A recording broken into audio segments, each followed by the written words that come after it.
The Verith Empire left 5 humans to die on a destroyed space station. 18 hours of oxygen. No rescue coming. 22 aliens dead. What happened next rewrote the laws of an entire galaxy. Because those 5 humans, average age 58, armed with duct tape and 35-year-old tools, rebuilt a shattered alien reactor, saved 6 Verith lives, improved one thing the Empire never expected humanity. Never leaves anyone behind. This is how it happened. The artificial gravity on Verith Station 9 was set to zero point 0.6 standard. Thomas Brennan felt like he was floating. 58 years of Earth gravity, 1 full G, pressing down on bones and muscle, and the permanent ache in his lower back had built him for heavier work than this. Every step on the Verith deck felt like walking on the moon. Light, unnatural, wrong in a way he couldn't quite name. He stood in maintenance bay, 7 hands dark with grease, watching the Verith chief engineer inspect his work. The alien was tall. They all were built for lower gravity with iridescent bronze skin that shifted colors in the station's cool lighting. 4 arms, 2 primary thick with muscle, 2 secondary more delicate, designed for precision work. All 4 arms were crossed. Acceptable, the Verith said finally. His translator rendered the words in flat, emotionless English. For a primitive. Tom said nothing, just wiped his hands on the rag tucked into his belt and nodded once. The Verith's eye stalk swiveled, fixing on him with that particular look Tom had learned to recognize over the past 6 weeks. Contempt, mild, casual, the kind reserved for things beneath notice. Your species has been in space for what? The alien's mandibles clicked. 300 years we were building stations like this when your ancestors still thought the stars were holes in the sky. Yes, sir, Tom said. The Verith chief made a sound something between a hiss and a sigh. Continue your work. Try not to damage anything important. He left, 4 arms swinging in rhythm with his gait. Tom waited until the footsteps faded. Then he looked back at the reactor coupling he'd just rebuilt. Acceptable. He'd used half the parts the Verith manual specified, finished the job in 2 hours instead of 8, and made it more stable than the original design. Acceptable. Tom picked up his toolkit, 35 years old, bought with his first Navy paycheck, held together with duct tape and stubbornness, and moved to the next repair station. Behind him in the observation window, Earth hung in the void, small, blue, a heavy world spinning in the dark. Home. You let them talk to you like that. Dr. Iris Gallagher stood 4 feet 11 in work boots, red hair pulled back in a braid that hadn't been neat since Tuesday, green eyes that could strip paint at 20 paces. She was angry. Tom set down his coffee, terrible coffee. Verith synthesized, tasted like burnt aluminum, and looked at her across the break room table. They're paying us, he said. They're insulting us. Same thing sometimes. Iris slammed her data pad on the table. The impact made the coffee jump in its cup. In 0.6 G, it took a long time to settle. We've been here 6 weeks, she said. 6 weeks of primitive this and backwards that. I'm a structural engineer with 2 PhDs and 26 years of experience. I don't need some 4-armed Iris. Tom's voice was quiet. She stopped. We're guests here, he said. The Human Verith Treaty is 3 years old. They're still deciding if we're worth partnering with, so we smile, we work, we prove ourselves through what we do, not what we say. That's bull, and you know it. Maybe. Tom picked up his coffee again. But it's the bull we agreed to when we took the contract. Iris stared at him. Then she laughed short and sharp. You're stubborn, Brennan. You know that Navy taught me patience. Navy taught you to take orders from idiots. That too. The door hissed open. Ben Torres entered, moving with that particular carefulness of someone who'd grown up in full gravity and never quite trusted lighter environments. 41 years old, self-taught engineer, hands that could fix anything mechanical but shook slightly when he had to explain how. Life support checks out, he said, not quite meeting anyone's eyes. All green on sections 2 through 9. Central Hub is running a diagnostic. Verith crew is handling that. Tom nodded. Good work. Ben's shoulders relaxed half an inch. He sat down, pulled out his own data pad, started reviewing schematics. Iris leaned back in her chair, too far back the low gravity made balance strange inside. How long are we here? She asked. Contract says 8 weeks, Tom said. We've got 2 left. Then home? Then home. Silas Mercer appeared in the doorway. Tall, thin, 45, but looked older. Ex-con, reformed hacker, probably. He had the kind of face that suggested complicated history and no interest in discussing it. "We have a problem," Silas said. Tom set down his coffee for the second time. "What kind?" "The kind where the central hub just exploded." The alarm wasn't screaming yet. That came 3 seconds later. Tom was already moving. Muscle memory from 20 years on aircraft carriers. When something went wrong on a ship, you didn't ask questions. You moved. Fast. The station shuddered. Not an earthquake, not a tremor, a fundamental structural failure. Metal screaming, atmosphere venting, the deep groaning sound of something massive giving up. Tom grabbed the nearest handhold and pulled himself through the door. The corridor tilted. 12 degrees, maybe 15. The station's rotation stabilizers were dying, or dead. The artificial gravity spun off center, creating a slope where there should have been level floor. Emergency lights kicked on. Amber, the color of old rust and bad news. "Count off," Tom's voice cut through the noise. Steady, trained. The only useful thing about 11 years supervising carrier engine rooms, he could sound calm when the world was ending. "Iris," her voice crackled through the comm. "I've got breach warnings. Section 6 is gone." "Ben here," audio distortion. He was moving. "Pressure dropping on my end. Junction 9. "Silas," a pause. Static. "I'm at the observation deck. Tom, you need to see this." "Nadia," Tom waited. "Dr. Reeves' report." "Here." She sounded shaky, young, 34, and this was her first deep space assignment. "Medical bay, I'm okay. What happened?" 4 voices, 5 including his own. 5 human engineers from the Human Verith Union Liaison Program. Technical observers, equipment consultants, guests. 22 Verith crew had been aboard. Tom didn't hear any Verith voices on the comm. The station groaned again. Something massive was breaking, slowly, with the deliberate certainty of structural failure that couldn't be stopped, only endured. "Everyone moved to Junction 12, Tom said. "It's the strongest structural node. If anything's holding, it's that." He pulled himself along the corridor. The tilted angle made walking feel like climbing a ship's deck mid-roll. His boots caught on debris panels, conduit things that had been secured to walls until they weren't. Muscle memory from another life. From being younger. From before his wife died and work became the thing that filled the empty spaces. He moved. Iris reached Junction 12 first. She was built for tight spaces, compact, efficient, designed by genetics and stubbornness to fit into mechanical crawlways. Her scanner was out reading damage reports with the focused intensity of someone who'd decided that panic was inefficient. 6 of 12 station sections are unresponsive, she said without looking up. Power grid is running on emergency cells. Atmospheric processors in sections 2, 3, and 5 are still cycling, but I don't know for how long. "Time frame?" Tom asked. She finally looked at him. "Honest answer or the kind that makes you feel better?" "Honest." 18 hours if nothing else fails. Maybe 14 if the processors are more damaged than my scanner can detect from here. Ben arrived next, pulling himself around the corner with controlled urgency, the kind that came from genuine fear held at arm's length by training. "I patched the pressure leak at Junction 9, he said. His voice was quieter than usual. "Bought us maybe 2 hours on that section before it opens again." Nadia came last. Dark hair stuck to her forehead with sweat. She was carrying her medical kit and moving like someone who'd just discovered that disaster drills and actual disasters felt completely different. "I checked medical bay," she said. "All the Verith crew quarters are—" She stopped, swallowed. They were in the central hub when it went. All of them. The comm crackled, hissed, nothing. 22 Verith voices silent. Tom stood in Junction 12 and looked at his people. Ben with his data pad shaking slightly in his hands. Iris with her scanner and her brutal honesty. Nadia trying not to cry. Silas still hadn't arrived, but that wasn't unusual. The man moved like a ghost appeared when he wanted to. 5 humans on a damaged alien station. 18 hours of breathable air. No Verith crew left to send a distress signal. Tom thought about the math.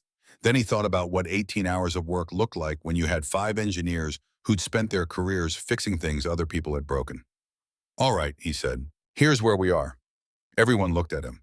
"The station isn't dead," Tom said. "It's damaged. There's a difference. That difference is the only thing we're going to think about from this moment forward." The amber emergency lights flickered, held. "We have power," Tom continued. "We have atmosphere in 3 sections. We have tools. What we don't have is 18 hours to stand here and feel sorry for ourselves." "What do we have 18 hours to do?" Ben's voice was very quiet. Tom looked at him, then at all of them. Work, he said. Silas arrived 10 minutes later. He moved through the door like smoke. Tall frame bent slightly to clear the Varith-sized doorway. His face was carefully neutral in the way that meant something was very wrong. I need to show you something, he said to Tom. They climbed. Really, the tilted floor made everything harder to the observation deck. The window stretched across the entire wall, reinforced crystal steel, built to survive micrometeorite impacts. Through it, Earth hung in the void, and between the station and Earth, drifting slowly in the black, were pieces. Debris. Hull plating, a section of corridor interior lights still flickering, something that might have been part of the central hub's command deck. Section 6 separated completely, Silas said. His voice was flat, professional, the tone of someone who'd learned to deliver bad news without emotion. The explosion wasn't just an explosion, it was structural failure on a catastrophic scale. Tom studied the debris field, counted pieces, did mental math about volumes and what they represented.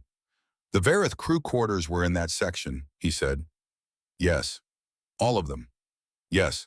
Tom was quiet for a long moment. Then Silas touched the console next to the window. A data stream appeared, text in Varith script, then English translation, courtesy of the station's AI. Priority transmission. Varith High Command timestamp, 14 minutes. Post-incident recipient, Varith Station 9 status. No response, secondary transmission. Varith High Command. Timestamp 22 minutes post-incident directive rescue operations. Silas tapped the screen. The text expanded. Tom read it again. You're sure this is real, he asked. I hacked their command frequency, Silas said. Old habits. I wanted to know if help was coming. Tom looked back at the text on the screen. Varith High Command Directive 447-Gamma Station 9, incident confirmed. Structural failure, a central hub destroyed. Varith casualties, 22 confirmed. Human casualties, assessment unnecessary. Rescue priority, Varith remains only. Reasoning primitive species involvement minimal. Resource expenditure for human retrieval, not cost-effective. Treaty obligations do not mandate rescue of non-essential personnel. Human survivors assume expired within standard timeframe. Do not divert rescue resources for human recovery. Tom read the last line 3 times. They're not coming, Silas said. Quiet, factual. Not for us. The station settled around them, metal creaking, atmosphere processors humming their damaged rhythm. Tom looked out the window at Earth, small, distant, blue and white, and impossibly far away. We need to tell the others, Silas said. Yes, Tom said. We do. Junction 12. 4 faces looking at him. Tom stood with his back to the wall, the only straight wall left in this section, and told them the truth. He didn't soften it, didn't add hope where there wasn't any, just laid out the facts the way a Navy chief would brief his crew before a difficult operation. When he finished, the silence was absolute. Ben spoke first. We're dead. His voice was hollow, empty. They left us to die. They left us, Tom corrected. Dying is optional. How? Nadia's hands were shaking. She clasped them together to make it stop. We have 18 hours of air and no way to call for help. Even if we had a beacon who would come, we call for help our way, Tom said, after we fix enough of this station to still be breathing when help arrives. Iris was staring at her scanner. She hadn't looked up since Tom started talking. Her jaw was tight. They called us primitives, she said. Very quiet, very controlled. Non-essential, not worth the fuel. Yes. And you want us to save ourselves. I want us to work, Tom said. It's what we do. It's what we're good at. Silas leaned against the wall, arms crossed. You're talking about rebuilding critical systems on an alien station with no technical support, limited tools, and a countdown to suffocation. That's not work. That's suicide with extra steps. Tom met his eyes. You got a better idea? Silas said nothing. Tom looked at each of them in turn. Ben, who looked like someone had cut his strings. Nadia trying not to cry. Iris' fury radiating off her in waves. Silas calculating odds and not liking the numbers. Navy taught me something, Tom said. His voice was quieter now, the voice he used when his crew needed truth instead of orders. Never leave anyone behind. Not your ship, not your crew, not yourself. He paused. The Varith won't save us, he continued.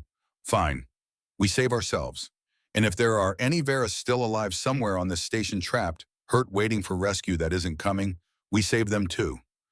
Why? Ben's voice cracked. They abandoned us. Because that's who we are, Tom said. We help people, even when it's hard. Especially when it's hard. Iris finally looked up from her scanner. Her eyes were wet, but her voice was steady. You're asking us to rebuild a dying station in 18 hours. I'm asking you to trial me. That's insane. Maybe, Tom said, but I'm the inane old man who's going to keep you alive. So here's how this works. He pulled out his own data pad, called up the station schematic Iris had compiled from the surviving data cores. Iris, I need a full system map. Every section, every power line, every structural weak point. If this station is bleeding, I want to know where. She nodded once, started working. Ben, the atmospheric processors are Verith design. I've read the manuals. I know you have too. I need you to figure out how to extend their runtime. Double it if you can. Ben stared at him. That's impossible. Then make it possible. Something changed in Ben's eyes, fear turning into something else. Not quite hope, but not despair either. Tom turned to the tall man. The antenna array in Section 6 is gone. But Section 6 isn't the only place with transmission hardware. Find me something we can repurpose. Anything that pushes a signal. Silas straightened. You want me to build a distress beacon from spare parts. I want you to do what you do best, improvise. A thin smile crossed Silas's face. Give me 2 hours. You have one? Nadia? Tom looked at the youngest member of their team. Medical bay is intact. We're going to need supplies. Bandages, stims, anything that keeps people functional when they should be resting. Catalog everything. She wiped her eyes, nodded. What are you going to do? Tom picked up his toolkit, 35 years old, held together with hope and muscle memory. I'm going to find out why the reactor went offline, he said, because if we can get main power back, we extend our air, our heat, and our chances. The reactor is Verith technology, Iris said. We don't have training on their systems. Tom looked at her. I fixed carrier engines for 20 years. Engines that were older than some of my crew. Engines that weren't supposed to work, but did because someone refused to let them die. He headed for the door. Metal is metal, he said. Power is power. And I've been fixing broken things my entire life. The door hissed shut behind him. For 3 seconds, nobody moved. Then Iris stood up. He's right, you know? Insane, but right. Ben pulled up his schematics. I'm going to need both hands for this. You only have one hand that works properly right now, Nadia pointed out. Then I'll improvise. He almost smiled, like the old man said. Silas was already at the door. Antenna components, Section 8. I'll have something in 90 minutes. You said 2 hours, Nadia called after him. Tom gave me one, so I'll finish in 90. The door closed. Iris looked at Nadia. You good? No, Nadia said honestly, but I will be. Good enough. They went to work. The reactor room was in Section 10.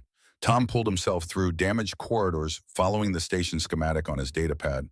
The emergency lighting made everything look worse than it was, made shadows deeper, made every sound feel like imminent structural failure. His comm crackled.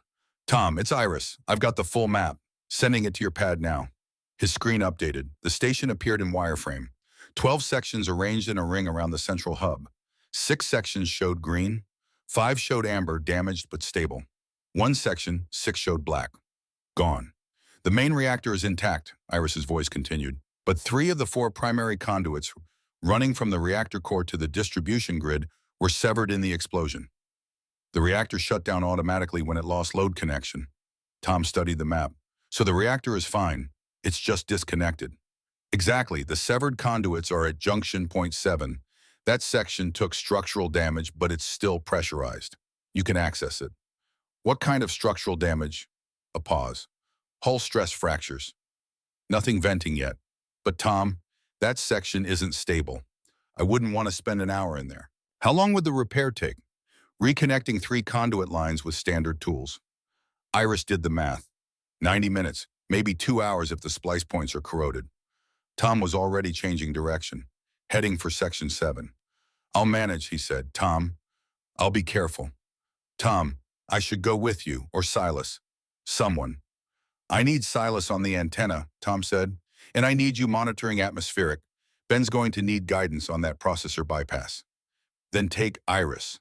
His voice was gentle but firm. I've been doing dangerous repairs alone since before you graduated high school. Trust me. She was quiet for a moment. Come back, she said finally. Always do. The comm went silent. Tom reached in Section 7's access hatch. The manual release took 3 hits before it opened.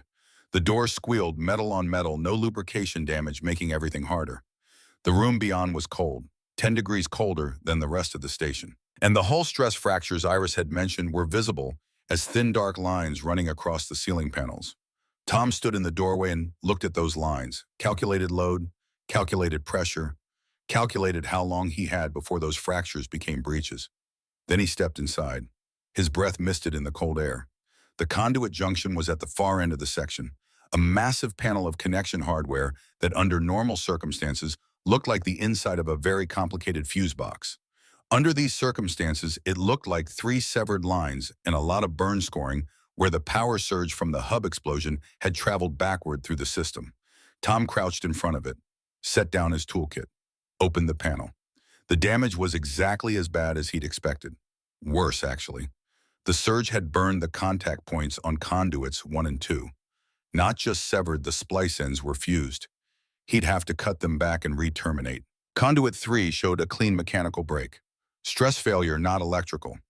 That one he could splice directly. Start with 3, he muttered to himself. Get partial power first. He pulled out his tools. Navy-issue wire cutters, 35 years old, still sharp. A splice kit he'd carried since his first carrier deployment. Electrical tape that was older than some of his crew had been.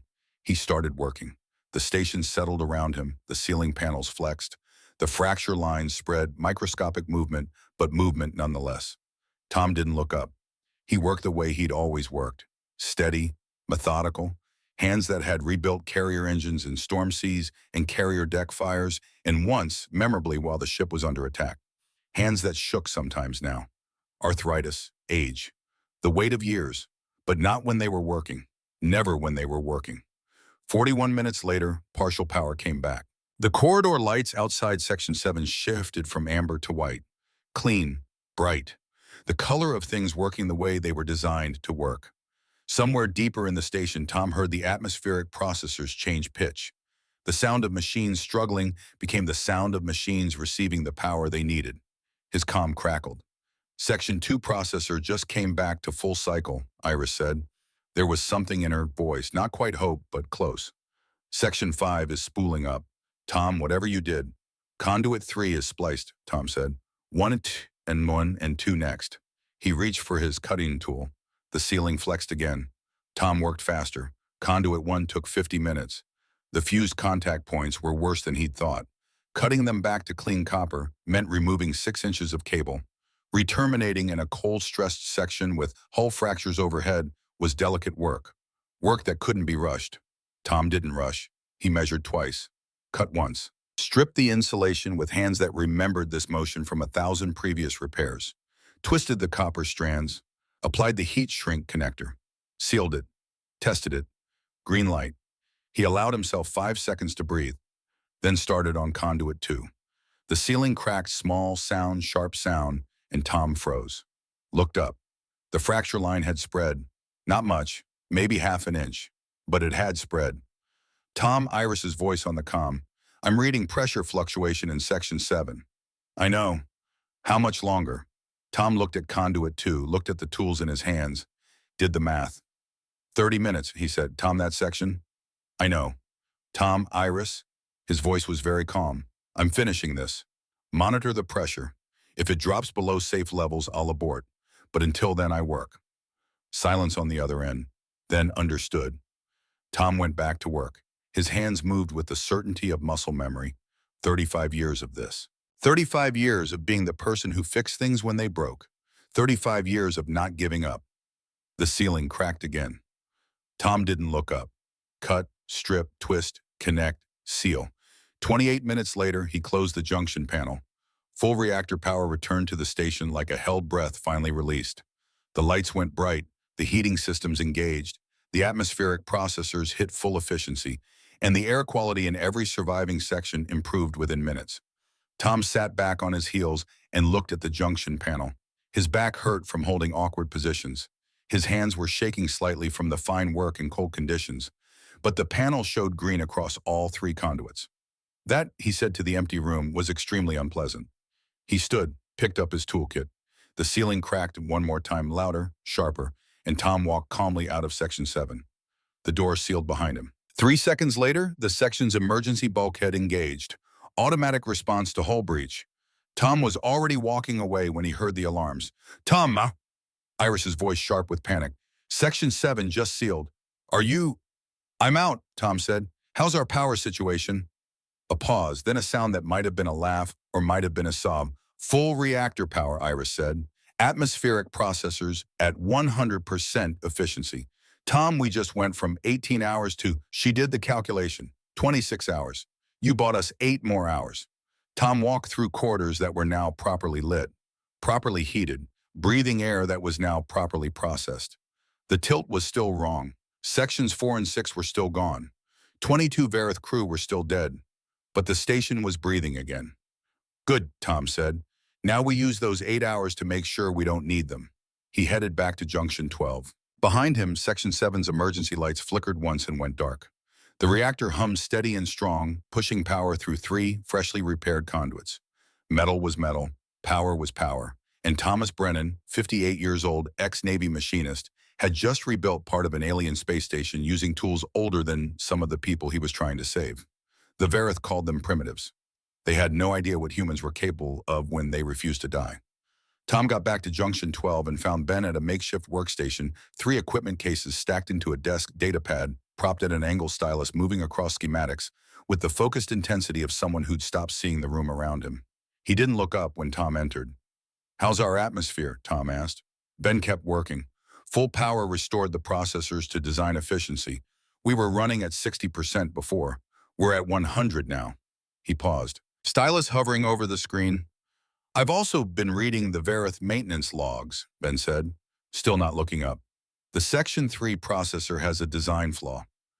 The Verith engineers patched it 3 times in the last 2 years. Each patch degraded slightly. Now he looked up, met Tom's eyes. If we'd left it running on its own without intervention, it would have failed in approximately 4 hours, regardless of power levels. The words hung in the air.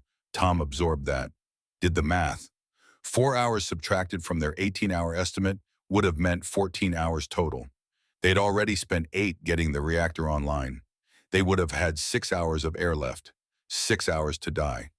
Can you fix the design flaw? Tom asked. Ben held up his left arm, the one that had hit a bulkhead during the explosion, swollen, bruised, possibly fractured. I can tell you exactly how to fix it, he said, but you'll need both hands. Tom sat down across from him. Walk me through it. Iris appeared in the doorway 20 minutes later. She had her scanner in one hand and something else in the other. Something small. Verith technology. She held it like it was important. I found Silas's antenna, she said. Everyone looked at her. Section 8 has a Verith deep-range data relay unit, passive system. Wasn't on the active power grid, so it survived the surge. She held up the component, standard-looking. Verith connector on one end, nothing recognizable on the other. This is the signal modulator, Iris continued. It needs to be replaced with something that can broadcast on human union emergency frequencies instead of Verith relay frequencies. Silas took it from him, turned it over in his long fingers, studied it with the expression of someone reading a language only he understood. I can rebuild this, he said. I have a comm relay board in my kit. It'll take a few hours. How many hours? Tom asked. 4, maybe 5. Tom looked at the ceiling, did calculations in his head, the kind of math that was less about numbers and more about what 5 people could accomplish when they stopped thinking of a destroyed station as a place they were trapped and started thinking of it as a project with a deadline. Get started, he said. Silas sat down with the modulator and his toolkit and disappeared into the work the way good engineers did. Completely. Tom turned back to Ben. Okay, walk me through the processor bypass. Ben smiled, tired, small, but real. Step 1, he said, is going to require you to reach into a very small space with your right hand while holding 2 things that absolutely cannot touch each other. Of course it is, Tom said. He picked up his tools. Section 3's maintenance compartment was exactly as uncomfortable as Ben had promised. Tom lay on his back in the crawl space, right arm extended into a gap between the processor housing and the coolant manifold. His hand held 2 bypass connectors, one positive, one negative. If they touched, the resulting short would fry the entire system. Ben's voice came through the comm, calm, precise. The voice of someone who'd clearly memorized Verith maintenance documentation well enough to recite it from memory. Rotate your wrist clockwise, 30 degrees. Tom rotated. You should feel a mounting bracket, 2 centimeters to the left. Tom's fingers found it. Got it. Positive connector goes on the upper terminal. You'll know it's seated when you hear a click. Tom maneuvered the connector. His shoulder was cramping. The angle was wrong. Everything about this position was wrong. The connector clicked home. Good, Ben said. Now the negative. Same process, lower terminal. But Tom, don't let it swing toward the positive. Even a brush contact will, I know, Quebec, Tom said. He moved the negative connector with the careful precision of someone who'd spent decades working in tight spaces where mistakes killed people. Found the terminal, seated it, click. Clear, Tom said. Activate the bypass. Tom found the manual switch. Threw it. The processor's tone changed, smoothed out. The irregular cycling became steady. That's it. Ben's voice had something new in it. Not quite pride, but close.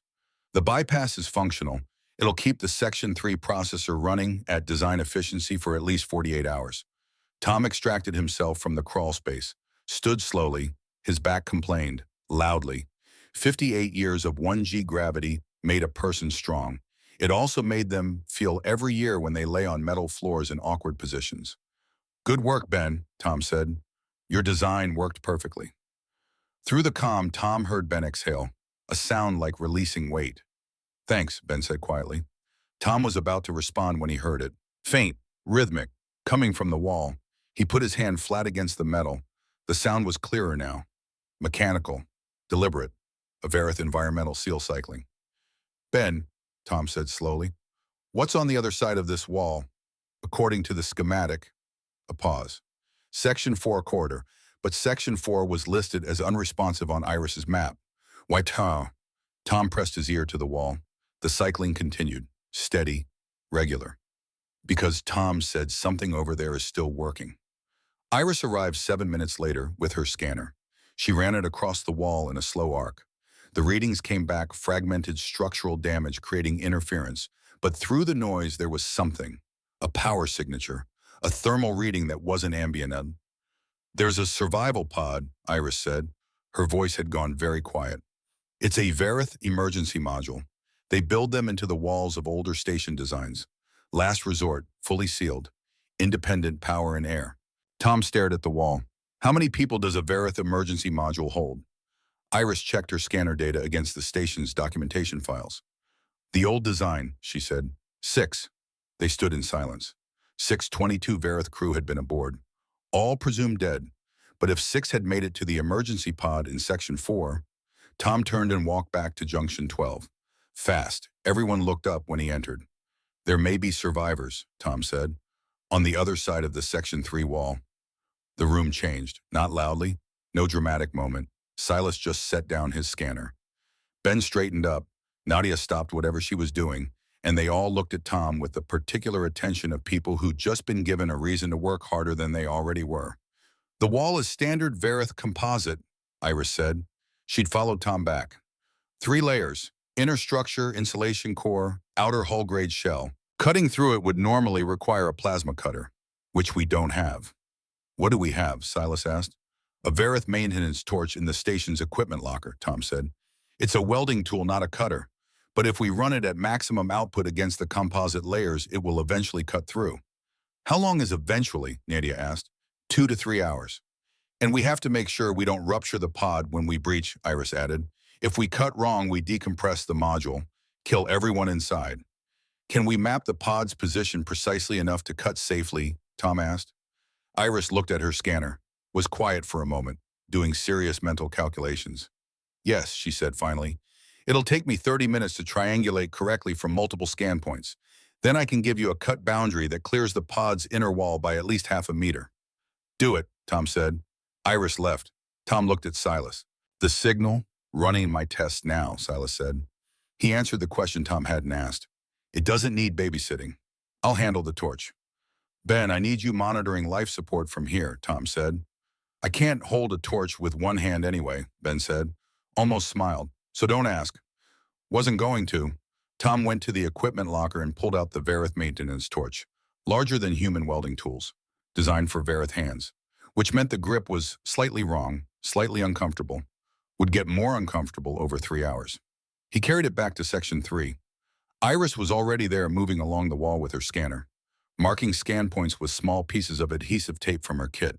She worked methodically, taking readings at each mark point, feeding data into her scanner's triangulation function.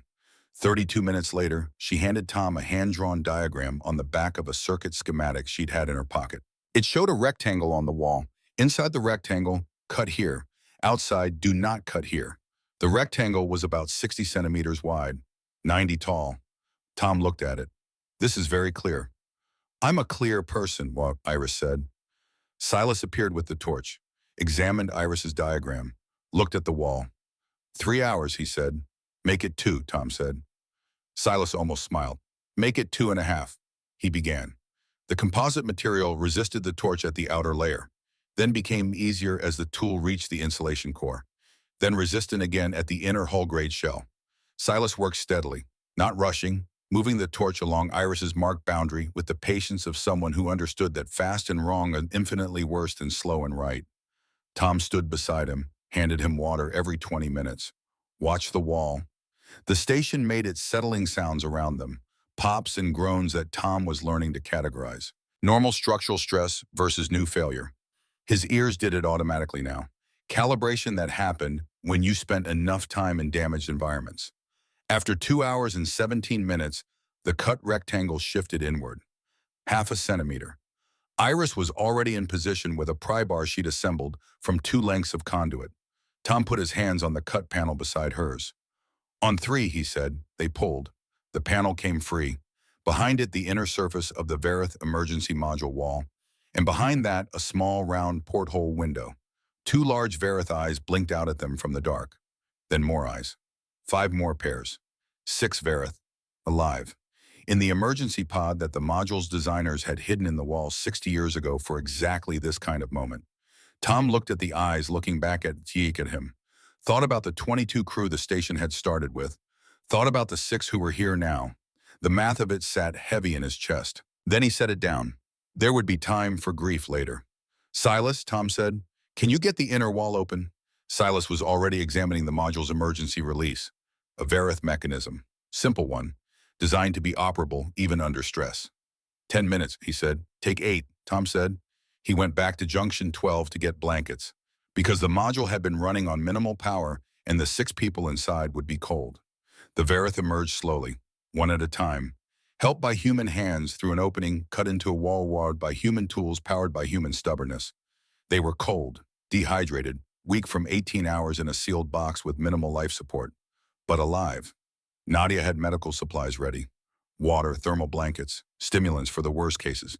She moved among them with the efficient care of someone who'd trained for this, who'd prepared for emergency medicine, who'd never actually done it before. Her hands shook slightly as she worked, but they worked. The 6th Verith to emerge was different, larger, older. 4 arms marked with rank insignia that Tom recognized from the station's command structure. Commander Ron, Chief of Security, the highest-ranking Verith survivor. He stepped through the opening and stood in the corridor looking at the 5 humans who'd just cut him out of a wall. His eye stalks moved, taking in the damaged station, the emergency lighting, the improvised tools, then settled on Tom. You stayed, Ron said. His translator rendered the words in clear English. You stayed for us. It wasn't a question, but Tom answered anyway. Yes. Why? Tom thought about the transmission he'd read, the one that said humans weren't worth retrieving, the one that had left them to die. He thought about telling Ron the truth, then decided some truth could wait. Because you needed help, Tom said simply. Ron stared at him. Long moment, silent moment. Then the Verith commander did something Tom had never seen before. He bowed, not a human bow, a Verith gesture of respect. All 4 arms crossed over his chest, eye stalks lowered. I am in your debt, Ron said. We are in your debt. Tom felt something shift in his chest, something that had been tight since he'd read that transmission. We're not done yet, he said. We still need to get off this station. Ron straightened. What is our situation? Tom told him. Laid out the facts the way he had for his own crew. No softening, no false hope. The reactor restored, the life support extended, the atmospheric processors functional. and the Verith High Command's directive to ignore human distress signals. Ron's color changed when Tom mentioned that last part, bronze shifting toward deep purple, an emotional response Tom couldn't quite read. They abandoned you, Ron said. Flat, factual. Yes. Because you are human. Yes. Ron was quiet for a long time. Then I argued against that policy in council 3 months ago when the treaty was being finalized. He looked at Tom. I said humans were unproven, not inferior. I said we should judge species by their actions, not their history. His color deepened. I was overruled. The High Council deemed humans expendable. The word hung in the cold air. Expendable. Tom had been called worse, had been treated as less important than mission parameters, equipment, strategic objectives. But hearing it stated so plainly, by someone who'd argued against it, that was different. Did they know about the emergency module? Tom asked. Yes, Ron said. Standard equipment on all stations this age. But they assumed only Verith would reach it. Section 4's access corridor collapsed. The only route was through the wall, which requires cutting equipment, Tom finished. Yes, and technical knowledge of our systems. And, Ron paused, willingness to save people who abandoned you. We didn't know about the transmission when we started cutting, Tom said. But you know now. Yes, and yet you finished. Tom looked at the 6 Verith survivors, looked at Nadia treating them, at Iris checking their vitals with her scanner, at Ben offering water, at Silas standing apart but watching, always watching. That's what we do, Tom said. We help people who need help. Ron studied him. Your species is dangerously compassionate. On my world, we have that term. It means someone who helps even when logic says not to. We call it stubborn, Tom said. Ron's mandibles moved in what might have been a smile. Then his expression changed, became serious. Tom Brennan, he said formally, I must tell you something important about why this station was destroyed. They gathered in Junction 12, all 11 of them now, 5 humans, 6 Verith. Ron stood swayed slightly, still weak, and spoke. The explosion was not an accident, he said. It was sabotage. By a Verith separatist faction opposed to the human-Verith treaty. Silence. Tom thought about the device he'd found in the junction box, the burn patterns that didn't match natural failure. The separatists wanted to destroy this station and blame human incompetence. Ron continued, create an incident, break the treaty before it could strengthen. Did they know humans were aboard? Iris asked. Her voice was very cold. Yes, Ron said quietly. That was the point. Make it look like human technology failure. Human primitive, engineering killing Verith crew. Instead, they killed their own people, Silas said from his corner. Yes, and left us to die. Yes, Nadia spoke up, young voice, shaking slightly. But the High Command directive, that wasn't separatist. That was official policy. Ron's color shifted again. Deep purple. Something like shame. Yes, he said, the separatists triggered the explosion. But the High Command made the choice to abandon you. 2 different failures. Both unforgivable. Tom absorbed this, processed it. 22 Verith dead, most killed by their own people's sabotage. 5 humans abandoned by official policy. 6 Verith saved by the people who'd been left to die. The math didn't make sense. But the math rarely did when you added people into the equation. There's something else, Ron said. He looked at Tom. Section 10 has an emergency shuttle designed for station evacuation, but it's Verith-only access. DNA locked codes. Can you access it? Tom asked. Yes. Hope flickered. Small. Fragile. How many does it hold? Iris asked. 12, Ron said. Exactly 12. Everyone counted in their heads. 11, they were 11 people. 1 seat to spare. Then we go to Section 10, Tom said. We get to that shuttle. We get off this station before anything else fails. There is a complication, Ron said. Of course there was. The shuttle is DNA locked to prevent unauthorized use. But the security system has additional protocols. If it detects human DNA in the access chamber, it triggers a lockdown, a policy implemented after the treaty was signed. Iris stood up, fast. You're telling me your people built a racist security system into emergency equipment? Yes, Ron said. No defensiveness, just fact. I oppose that too. I was overruled. Can you override it? Tom asked. Not remotely. I would need to be at the shuttle, enter my command codes. But if any human approaches the access chamber before I disable the protocol, Ron paused. The shuttle will seal, permanently, trapping everyone inside or outside. Tom thought about that. So you have to go first, he said, alone. Disable the protocol, then we follow. Yes. How long would that take? If I move quickly and the system cooperates, Ron calculated. 20 minutes. Tom looked at his team, at the 6 Varith survivors barely able to stand. Can you make it to Section 10 alone in your condition? Ron straightened, pride overriding weakness. I am Varith security. I will make it. Okay, Tom said. Then here's the plan. His comm crackled. Silas's voice, tight, controlled, the tone that meant very bad news. Tom, you need to hear this. Silas had the transmission on speaker when Tom reached the communications console. A Varith voice. Official. Command frequency. The translator rendered it in flat English. Varith High Command to Station 9 vicinity. Unauthorized human transmission detected at timestamp 1847. Signal identified as primitive distress beacon. Assessment irrelevant. Treaty obligations do not extend to unsanctioned communications. Directive ignore signal. Do not investigate. Do not respond. Human personnel assumed expired per previous projections. Varith remains recovery scheduled for 72 hours post-incident. No further action required. The transmission ended. Tom stood very still. They'd sent the signal. Silas had rebuilt the modulator. Iris had reinforced the antenna. They'd broadcast on Human Union emergency frequencies. Someone had received it. Someone had heard 5 humans calling for help, and the Varith High Command had ordered it ignored. They heard us, Nadia said. Her voice was hollow. They know we're alive, and they're still not coming. Ben sat down, hard, like his legs had stopped working. Iris just stared at the console, fists clenched. Silas looked at Tom. I built that antenna with parts from 3 different systems. Took me 4 hours. I thought... He stopped. I thought someone would care. Tom thought about the Navy, about the promise every sailor learned on day 1, like never leave anyone behind, about how that promise was supposed to be universal. Supposed to be. They're not coming, Tom said quietly. Fine, we don't need them. Everyone looked at him.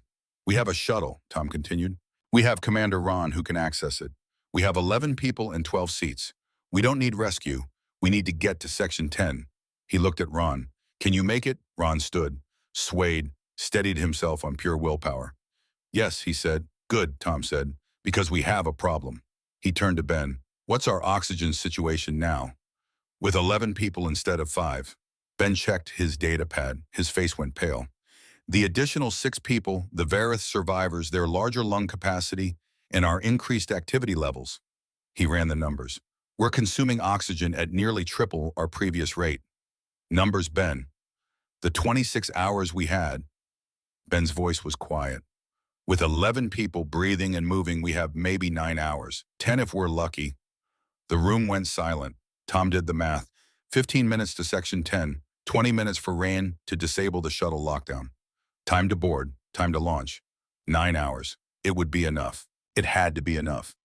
Everyone moves in 20 minutes, Tom said. Not 30, 20. Ron goes first. Disables the lockdown. The rest of us follow with the other survivors. Iris pulled up the route to Section 10 on her scanner. The main corridor is intact, but it's a 15-minute walk even in low gravity. With 6 Varith who can barely stand. Then we carry them, Tom said. Tom, you're 58 years old, Iris said gently. Tom looked at her. I'm 58 years old, and I've lived my entire life in 1G gravity. I can carry a Varith in 0.6G for 15 minutes. He turned to face everyone. We've come this far, he said. We've rebuilt a reactor, fixed life support, cut through a wall to save people who were left to die. We've done things the Varith High Command said primitives couldn't do. His voice got quieter, harder. They called us expendable. They called us not worth the fuel. They heard us calling for help and ordered it ignored. Tom paused. So we're going to save ourselves, he said. We're going to get to that shuttle. We're going to escape this station. And when we arrive at the nearest Varith outpost with 6 survivors, they thought we're dead, and 5 humans they left to die. He stopped. Let the silence build.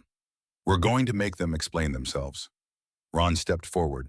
Tom Brennan, when we reach safety, I will testify publicly about what happened here, about the sabotage, about the abandonment, about what your people did when mine failed. Publicly, Tom asked. I am chief of security.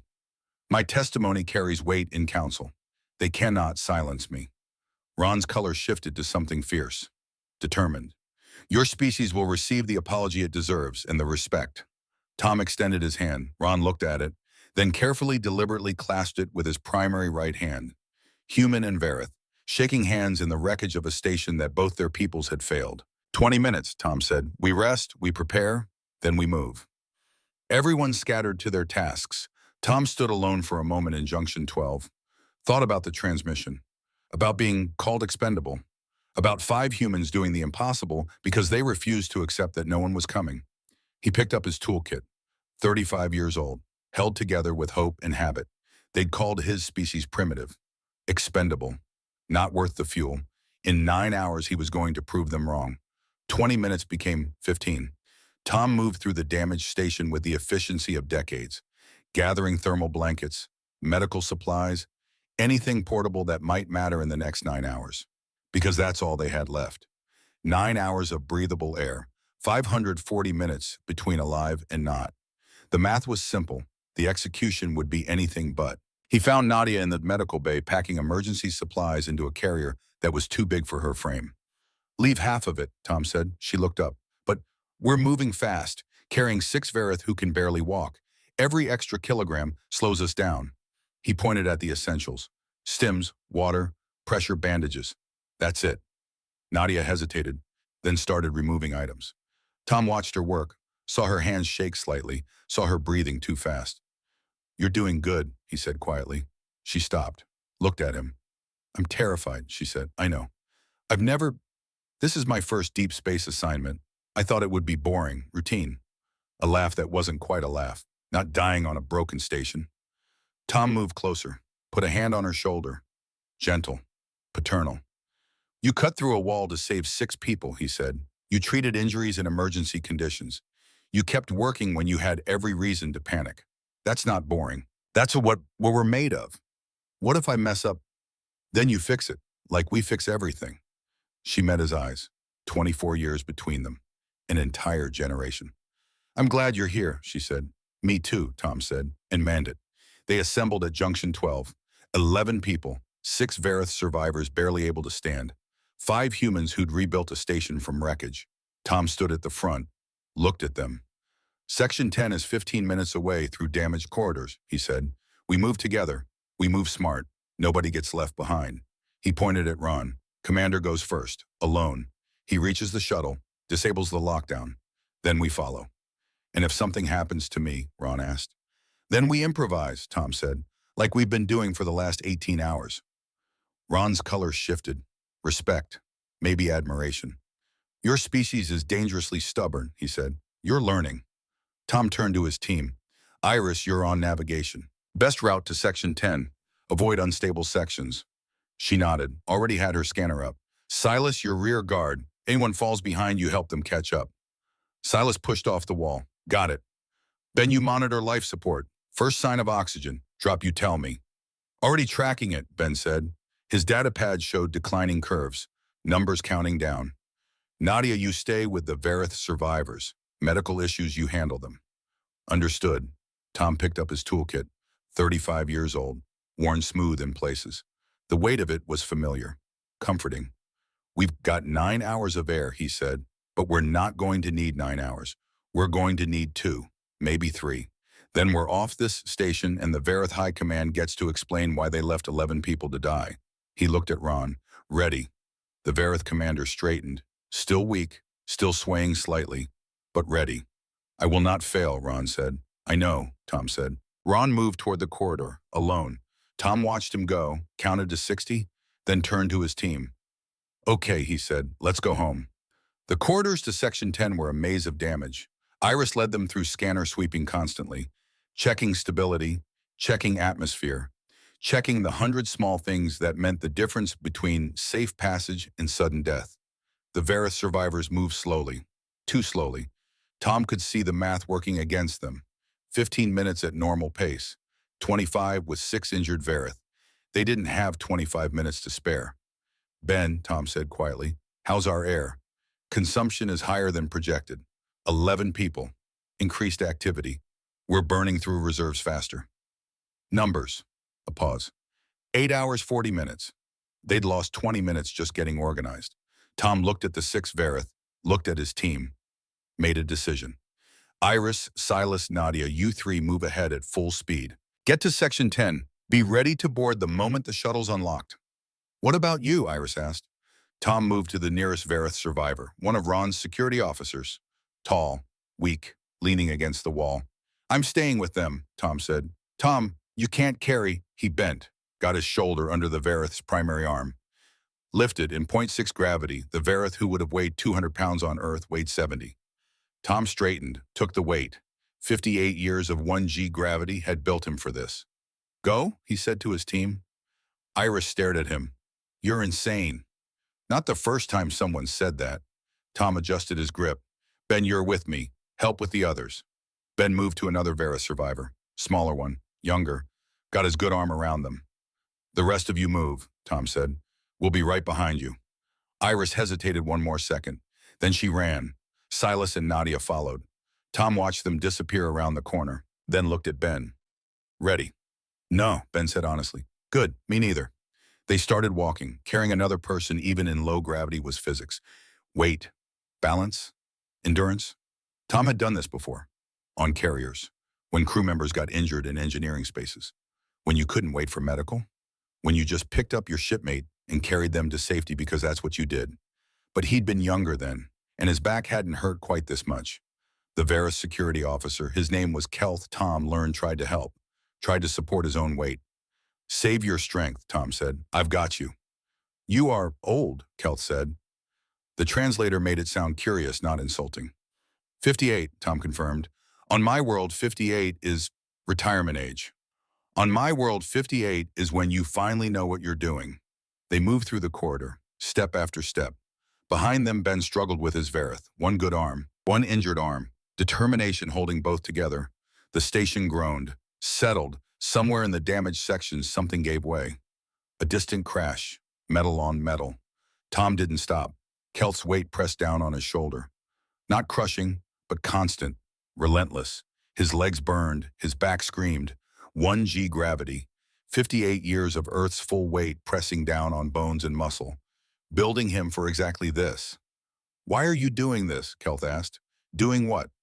Saving us. Your command abandoned you. My command abandoned you. We are the reason you are dying.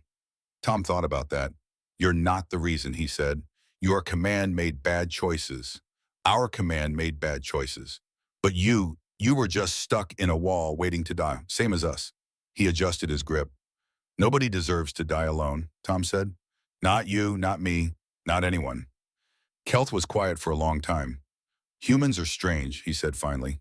Yeah, Tom said. We get that a lot. They reached a junction point. The corridor split. Left led to Section 10. Direct route. Damaged but passable. Right led around. Longer. Safer. Iris's voice crackled on the comm. Tom, we've reached Section 10. No sign of Commander Ron yet. Tom checked his chrono. Ron had been gone 12 minutes. Should have been there by now. Keep waiting, Tom said. He'll make it. He hoped that was true. They took the left corridor. Section 9's transit corridor was colder than the others. Tom felt it immediately. Temperature dropped, 15 degrees, maybe more. His breath misted. Kelth shivered against him. Environmental systems failing here, Ben said, his voice tight with effort. Auxiliary power only. They kept moving. The corridor stretched ahead. Longer than it should be. Distance doing that thing it did in emergencies expanding. Mocking. Tom's legs burned. His shoulder went numb where Kelth's weight pressed. Each step was mathematics. Weight, balance, will. One step, another, another. Behind him, Ben was breathing hard, struggling, but moving. Ben, Tom said, talk to me. Keep yourself focused. On what? Anything. Tell me about the processor bypass, how you figured it out. Ben laughed, breathless, pained. You want engineering talk? Now, I want you moving. Talking helps. A pause, then Ben started explaining. The Verith design flaw, the pressure valve drift, the elegant solution he'd improvised from spare parts and maintenance logs. Tom listened, not because he needed to know, but because Ben needed to talk. needed to be something other than a man with one good arm carrying someone through a dying station. They walked. Ben talked. The corridor stretched, and somewhere ahead, Section 10 waited. Iris's voice crackled again. Tom, Commander Ron just arrived. He's accessing the shuttle now. Relief, pure and simple. Understood, Tom said. We're 5 minutes out. He looks bad, Tom, really weak. I don't know if he'll make it, Tom said. He's Vareth security, stubborn as we are. That's not reassuring. Wasn't meant to be. Tom pushed harder, faster. Kelth made a sound, pain or protest. Almost there, Tom said. Hold on. The junction to Section 10 appeared. Clean lighting, stable deck. The section had survived intact. Tom felt the change immediately. Better air, warmer, systems functioning. He carried Kelth through the door and stopped. Section 10's main corridor stretched before them. At the far end, a shuttle bay door stood open. Through it, Tom could see the shuttle. Sleek, intact, beautiful in its functionality. And standing at the access panel, fingers moving across controls, was Commander Ron. He looked worse than when he'd left. Swaying, barely upright, but working. Iris stood nearby, watching, ready to catch him if he fell. Tom set Kelth down carefully, helped him lean against the wall. Ben arrived moments later with his Vareth. Set them down, collapsed against the wall himself. Status, Tom called out. Ron didn't turn, kept working. The lockdown protocol is more complex than I anticipated, he said. His voice was strained. It requires not just NA verification, but command authorization. Multi-layered security. Can you bypass it? I am trying.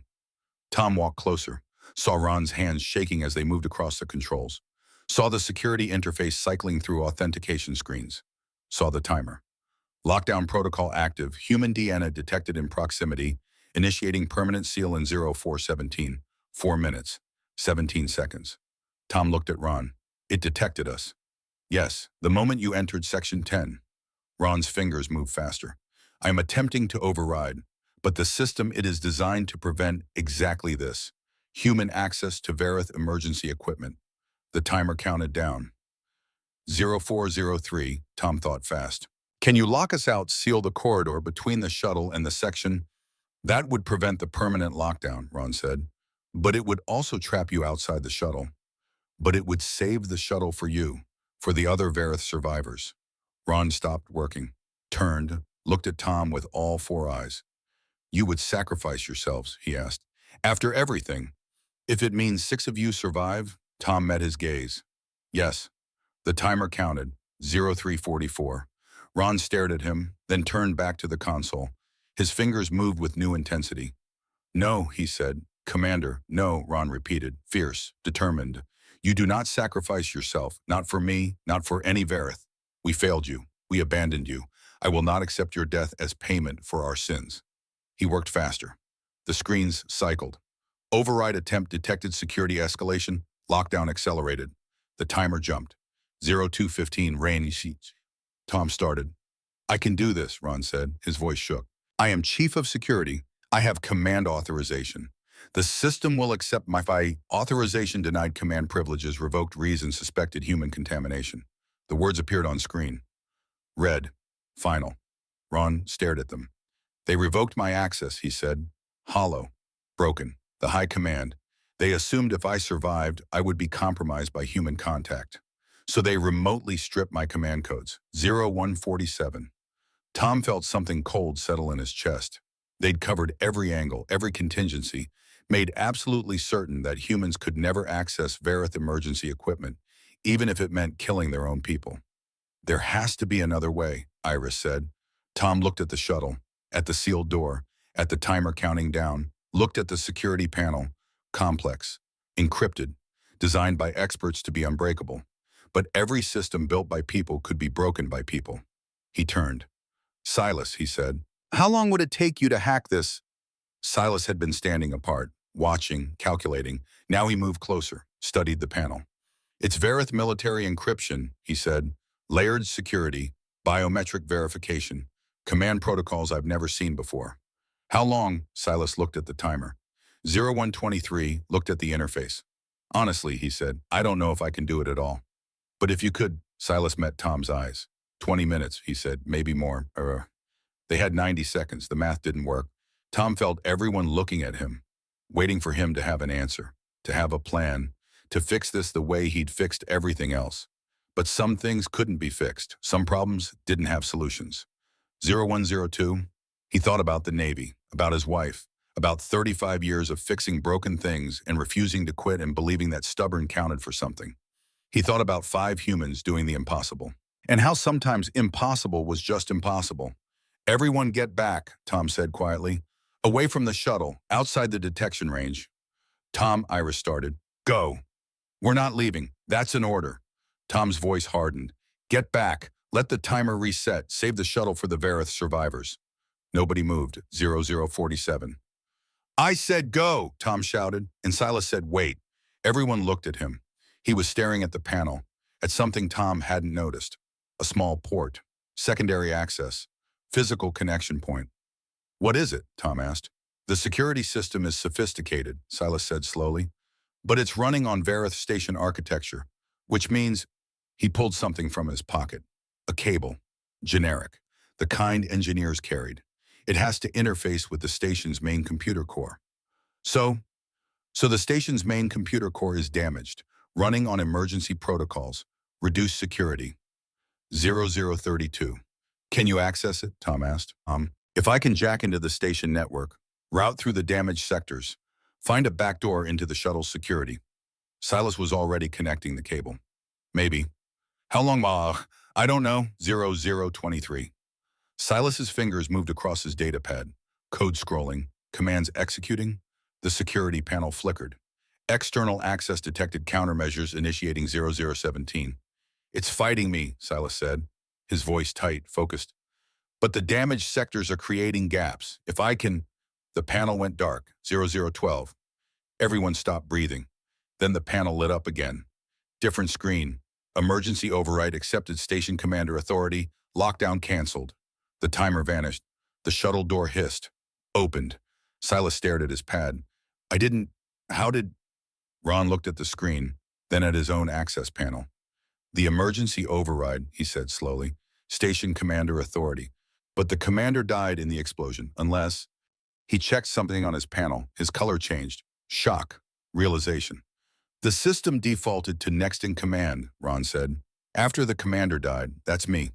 But it couldn't verify my biometrics because my command codes were revoked. So when Silas accessed the station network, the damaged systems misidentified him as me, gave him my emergency access. He looked at Silas. You hacked the security system by becoming me. Silas looked at his datapad. I didn't know I was doing that. But you did it. Silence. Then Tom laughed. Short, sharp, the sound of pressure releasing. We're clear, he asked. We're clear, Ron confirmed. Tom looked at the open shuttle door, at the 11 people who would fit in 12 seats, at the station that had tried to kill them, and the systems that had tried to stop them, and the empire that had abandoned them. Then let's go home, he said. They boarded in silence. The Verith survivors first, helped into seats, secured by human hands. Then the humans. Iris took navigation. Silas took communications. Ben sat down hard, finally letting himself stop. Nadia checked everyone's vitals one more time, then sat. Tom took the seat next to Ron. The Verith commander was working the launch controls, hands shaking, but working. How long to the nearest outpost? Tom asked. 90 minutes, Ron said. Tom checked their oxygen levels. 7 hours, 18 minutes remaining. Plenty, more than enough. He allowed himself to breathe. Ron initiated the launch sequence. The shuttle detached from its moorings. Through the viewport, Tom watched Station Verith 9 fall away. Damaged, broken, tilted. Still breathing on borrowed power and improvised repairs. Still alive because 5 humans had refused to let it die. The shuttle turned, engaged engines, and left the station behind. The Verith outpost appeared 93 minutes later. A massive structure, 10 times the size of Station 9, home to thousands. And as they approached, Tom saw ships, dozens of them, military vessels, media craft, official transports, all waiting. That's... Iris stared. That's a fleet. They know we're coming, Silas said. He'd been monitoring communications. The shuttle's automatic distress beacon activated when we launched. It transmitted our manifest, 5 humans, 6 Verith, and they know who we are. Tom felt something cold in his stomach. What did you tell them? He asked Ron. The Vareth commander looked at him. I told them everything, Ron said quietly. The sabotage, the abandonment, the high command directive to leave you to die. What you did to save us anyway. You sent that before we escaped. The moment I reached the shuttle, before I started the override sequence, I transmitted my full report to Vareth High Command and the media. Ron's color shifted to something fierce. I told you, he said, your species will receive the apology it deserves, publicly. The shuttle docked, the airlock cycled, the door opened, and on the other side was a wall of Vareth, media crews, officials, security personnel, and at the front of Vareth wearing the insignia of high command. Tom stood, straightened his worn uniform. His hands were still dirty with grease. His toolkit was still slung over his shoulder. 58 years old, ex-Navy, survivor. He walked off the shuttle first. The high command official stepped forward, forearms crossed, eye stalks lowered. A Vareth gesture Tom now recognized. Respect. Thomas Brennan, the official said. On behalf of the Vareth High Command, I must... Where is your superior? Tom interrupted. The official's color shifted. Surprise. I am fourth tier command. I don't want fourth tier. I want whoever gave the order to abandon us. Silence. The crowd of Vareth stilled. That would be first tier command, the official said slowly. They do not meet with... Then tell first tier command that I'm not leaving this docking bay until they explain to me and to everyone watching why 5 humans weren't worth the fuel to retrieve. Tom's voice was quiet, steady, the voice he'd used on aircraft carriers when engines failed and lives depended on someone staying calm. But there was steel underneath. Ron stepped up beside him. I am Commander Ron, Chief of Security Station Vareth 9. I have submitted my full report, but I will testify in person, publicly, about everything. The fourth tier official looked between them, looked at the media crews recording everything, looked at the crowd growing larger by the second. Wait here, the official said, and left. First tier command arrived 20 minutes later, an older Vareth, larger, color patterns indicating high rank, surrounded by advisors and security. The media crews surged forward, were held back by Vareth military police. But their cameras kept recording everything. First tier command stopped in front of Tom. You are the human engineer, the Vareth said, flat, formal. I'm Thomas Brennan, and these are Dr. Iris Gallagher, Silas Mercer, Ben Torres, and Dr. Nadia Reeves, the 5 humans you ordered left to die. That directive was based on logical assessment of survival probability and resource expenditure.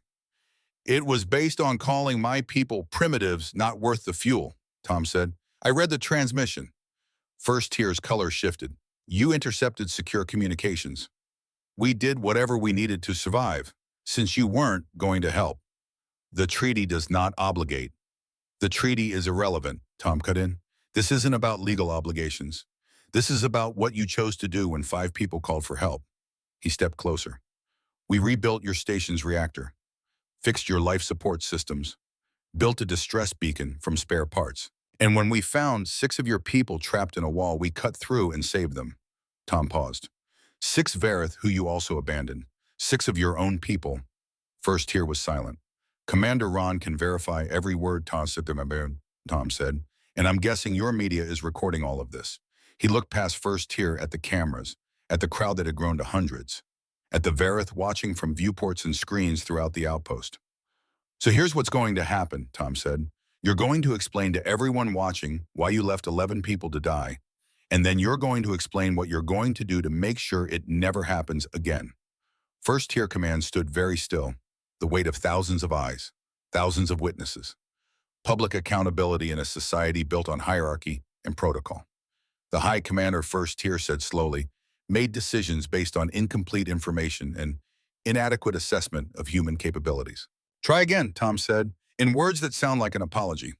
First tier's color went deep purple. Shame, or something close to it. We were wrong, the Vareth said, finally, about humans, about their worth, about their resilience. We were wrong to implement discriminatory protocols. We were wrong to abandon anyone in distress. The crowd murmured. Media crews zoomed in. The Vareth High Command first tier continued voice stronger now. Formally apologizes to Thomas Brennan and his crew. We apologize to Commander Ron and his survivors, and we commit to immediate revision of all emergency protocols to ensure this never occurs again. Tom looked at the Verith, saw the struggle in those alien eyes. Pride warring with necessity, power confronting its own failures. Apology accepted, Tom said. Under one condition. Name it. The treaty gets rewritten. Not just emergency protocols, the whole thing. Humans are partners, equal partners. Not guests, not primitives, not expendable. He paused. We build together, we rescue together. We treat each other like people who matter. First Tier looked at him for a long moment. Then all four arms extended. A Verith gesture Tom had never seen. Complete respect, complete acknowledgement.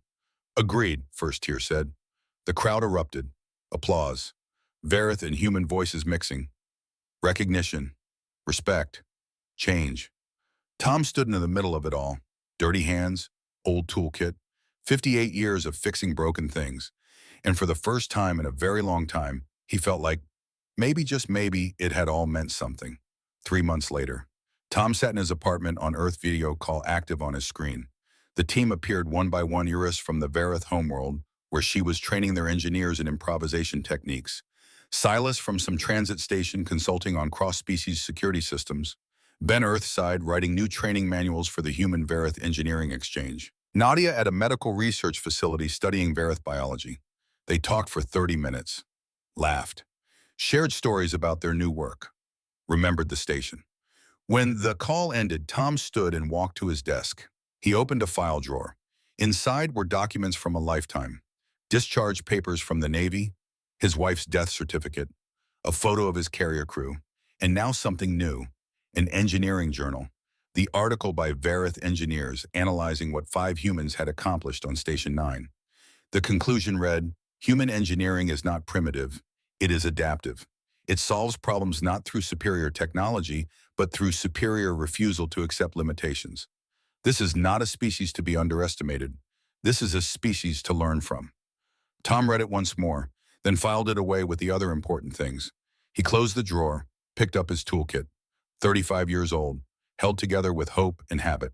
There was a leaky faucet in his building that needed attention. Nothing dramatic, nothing galaxy-changing, just a small thing that was broken and needed someone who knew how to fix it. Tom smiled, grabbed his tools, and went to work. Because that's what he did. That's what humans did. They fixed things, especially when everyone said it couldn't be done. The Verith Empire called humans primitive.